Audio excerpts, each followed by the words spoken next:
बच्चों good morning.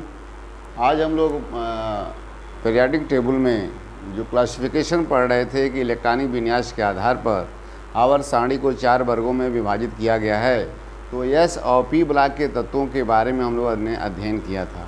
उसी के क्रम में डी ब्लॉक के तत्वों के बारे में पढ़ना है। डी ब्लॉक के जो तत्व होते हैं आवर्त सारणी में एस ब्लॉक और पी ब्लॉक के तत्वों के बीच में 4 क्षैतिज पंक्तियों में और 10 ऊर्ध्वाधर कॉलम में 40 तत्व रखे गए हैं, जिन्हें डी ब्लॉक के तत्व कहते हैं।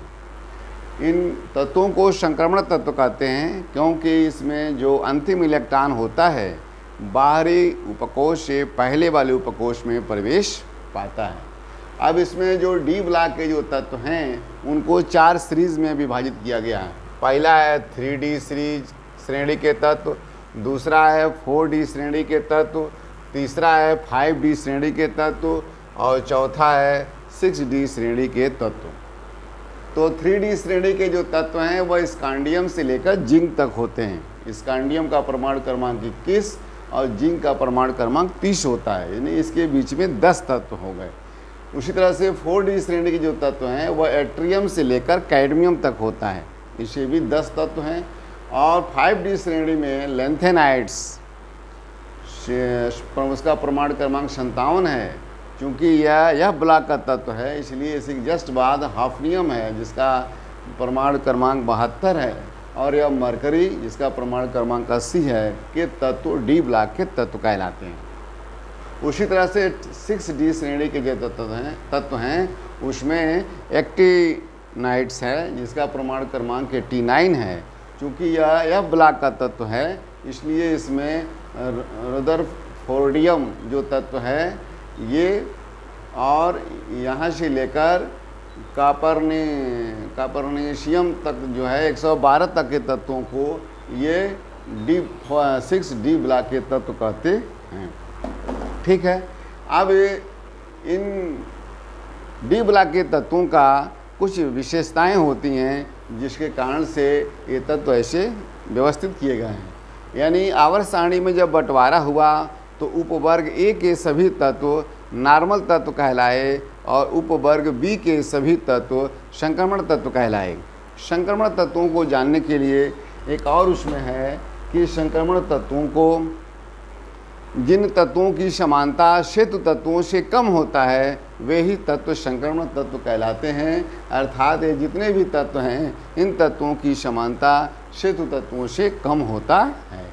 अब इन डी ब्लॉक के तत्वों की कुछ विशेषताएं हैं, या कह सकते हैं कि संक्रमण तत्वों की कुछ विशेषताएं हैं। तो संक्रमण तत्वों की जो पहली विशेषता है वह क्या, उसका इलेक्ट्रॉनिक कॉन्फ़िगरेशन से। तो जो इसका इलेक्ट्रॉनिक कॉन्फ़िगरेशन है वह है कि जो इसमें अंतिम इलेक्ट्रॉन जो इसमें प्रवेश करता है वह बाहरी कक्षा से पहले वाली कक्षा में प्रवेश करता है। इसलिए इसका जो सामान्य इलेक्ट्रॉनिक विन्यास, सामान्य इलेक्ट्रॉनिक जो विन्यास होता है वह n-1 D1 to 10 होता है, ns 0 to 2 होता है, यानी बाहरी से पहले वाली कक्षा में इलेक्ट्रॉन प्रवेश करते हैं। दूसरा जो इसका विशेषता है वह डी ब्लॉक के सभी तत्व 40 तत्व धातु कहलाते हैं। और बच्चों धातुओं की क्या विशेषताएं होती हैं? धातु कठोर होता है, भारी होता है, तन्य होता है, चमकदार होता है, ऊष्मा तथा विद्युत का सुचालक होता है, और इसके ऑक्साइड क्या होते हैं, क्षारी होते हैं। ये सब धातुओं के गुण होते हैं।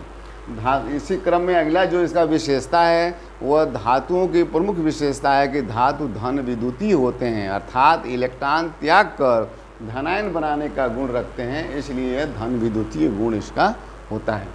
अब इसका है वैलेंसी। डी ब्लॉक के तत्वों की एक प्रमुख विशेषता है कि डी ब्लॉक के तत्वों में परिवर्ती संयोजकता पाया जाता है। कोई निश्चित संयोजकता नहीं है, इसकी संयोजकता 1 और 2 भी हो सकता है, 2 और 4 भी हो सकता है, 2 और 3 भी हो सकता है, इसलिए यह परिवर्ती संयोजकता प्रदर्शित करता है। जैसे कॉपर है, कॉपर का वैलेंसी 1 और 2 भी होता है। एयू है, इसका वैलेंसी 1 और 3 भी होता है।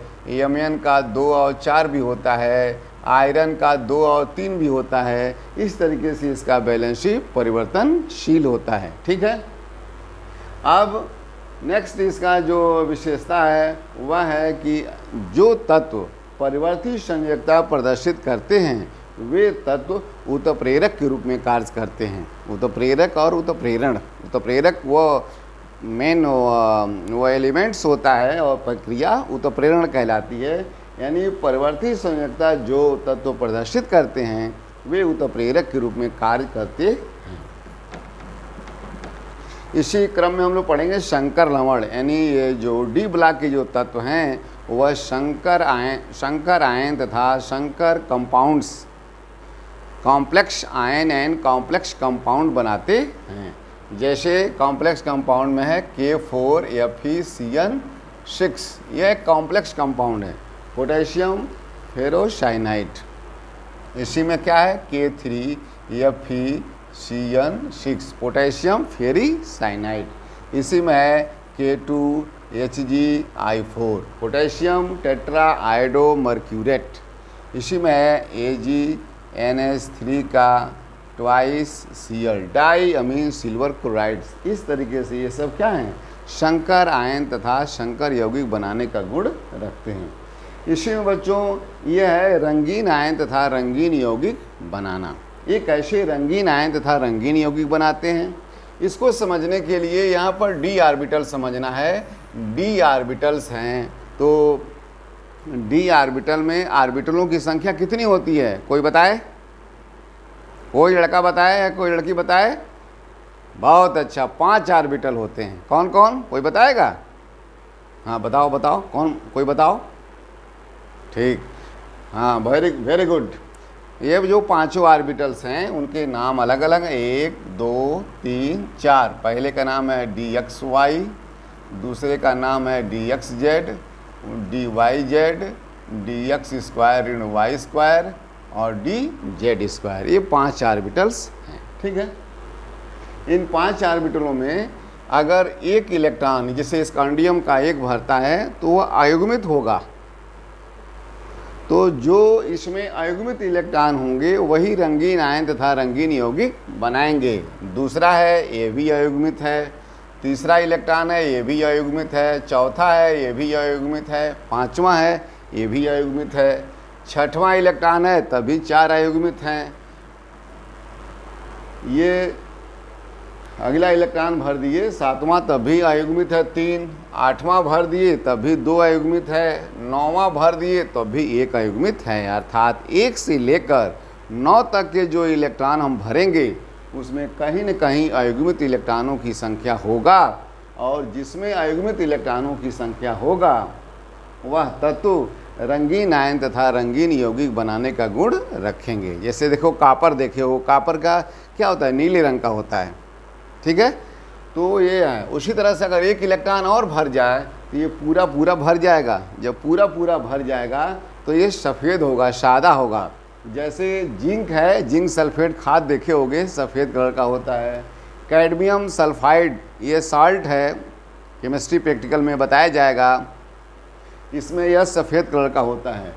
मर्क्यूरस सल्फाइड जो है, मरकरी का जो तुम थर्मामीटर में देखे होगे पारा, ये बुखार नापने जो थर्मामीटर होता है उसमें पारा क्या होता है, सफ़ेद होता है, ठीक है।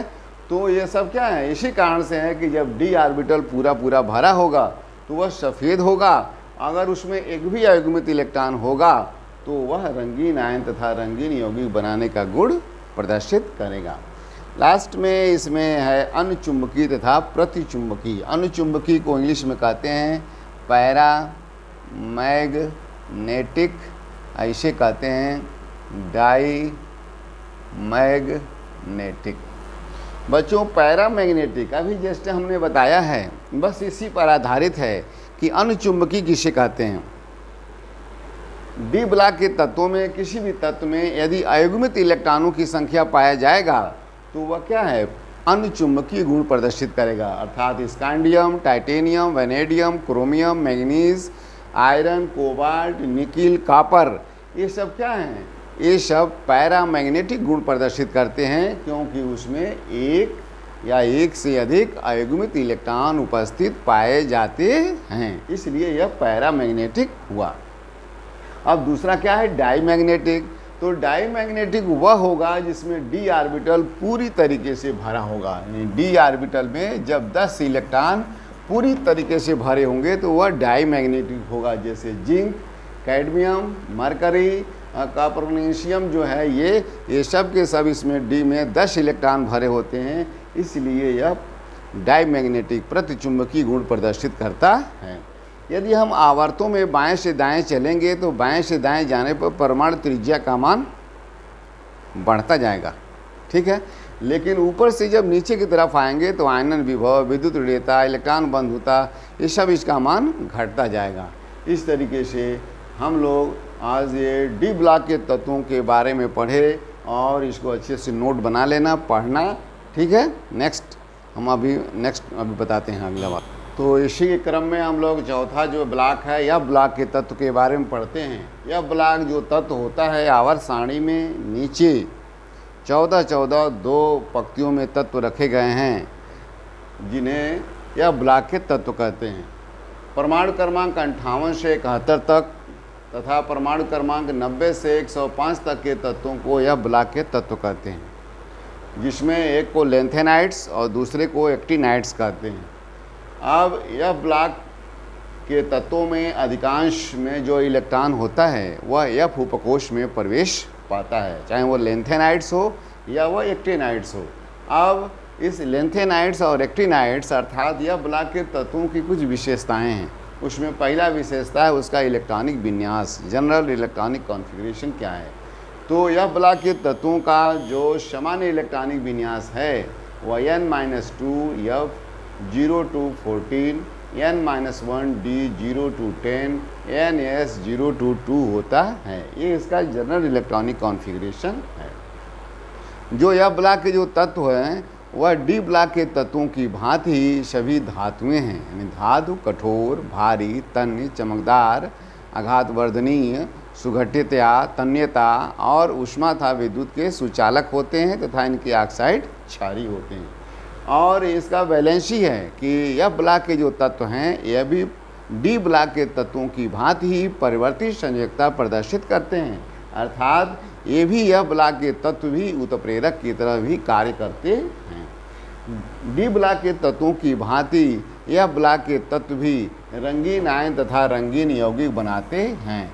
यह जो ब्लॉक है इसमें कुल ब्लॉकों की संख्या क्या है? 7। इसमें जो यह ब्लॉक में जो ऑर्बिटल हैं इसमें ऑर्बिटलों की संख्या कितनी है? 7। 7 में कुल कितने इलेक्ट्रॉन होते हैं? 14। तो 1 इलेक्ट्रॉन, 2, 3, 4, 5, 6 और ये 7 ऑर्बिटल हो गया। तो अभी देखा जाए तो सब क्या है? अयुग्मित इलेक्ट्रॉन है। यहाँ भी अयुग्मित, यहाँ भी पेयर हो गया, तभी अयुग्मित है, ये भी पेयर हो गया, ये भी पेयर हो गया। तो कहीं न कहीं जाकर अयुग्मित इलेक्ट्रॉन उपस्थित है। तो 1 से लेकर 13 तक जब इलेक्ट्रॉन भरते हैं तो उसमें कहीं न कहीं अयुग्मित इलेक्ट्रॉनों की संख्या पाया जाता है। तो इसीलिए यार ये क्या है, ये रंगीन आयन तथा रंगीन यौगिक बनाने का गुण रखते हैं। जब ये पूरा भर जाएगा तब क्या हो जाएंगे? ये सफ़ेद हो जाएगा, ठीक है। उसी तरह से इसमें अयुग्मित इलेक्ट्रॉन उपस्थित होने के कारण से ये पैरामैग्नेटिक गुण भी प्रदर्शित करता है।